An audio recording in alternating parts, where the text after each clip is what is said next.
रामदास नीचे बावरी में ले जाकर के द्वारिकाधीश जी को छुपा दिया। पीछे से सब पुजारी दौड़े दौड़े आए, देखा तो रामदास जी धीमे धीमे अपनी बैलगाड़ी चला रहे हैं। सबने रोक लिया, बोले ए रुको, तुम ही थे रात भर मंदिर में, ठाकुर जी कहाँ गए हमारे? रामदास जी बोले मुझे तो नहीं पता, दिखाओ।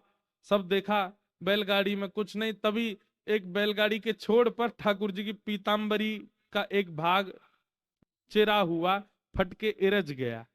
अच्छा, ये सब लीला भी ठाकुर जी जानबूझ के ही करते हैं, क्योंकि कहीं ना कुछ ठाकुर जी को दूसरों को संकेत कराना है।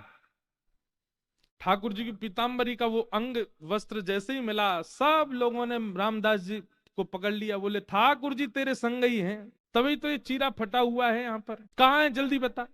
उन्होंने मना किया तो सबने उनको मारना शुरू कर दिया।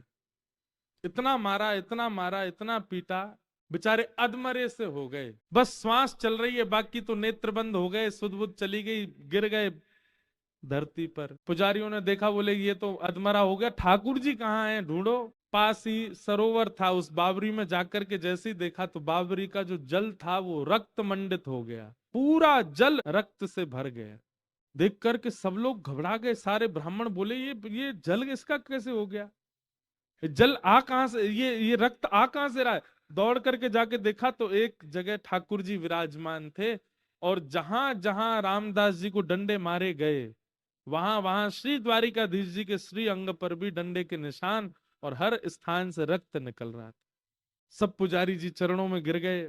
सब ब्राह्मण देवता बोले भगवान ये क्या हो गया? बोले ये क्या हो गया, मेरे भक्त को मारते हो? मेरी इतनी आराधना करी, मेरी इतनी सेवा करी, इतना अर्चन किया, उसके बाद भी ये नहीं समझ पाए कि मेरे भक्त और मुझ में कोई अंतर नहीं है।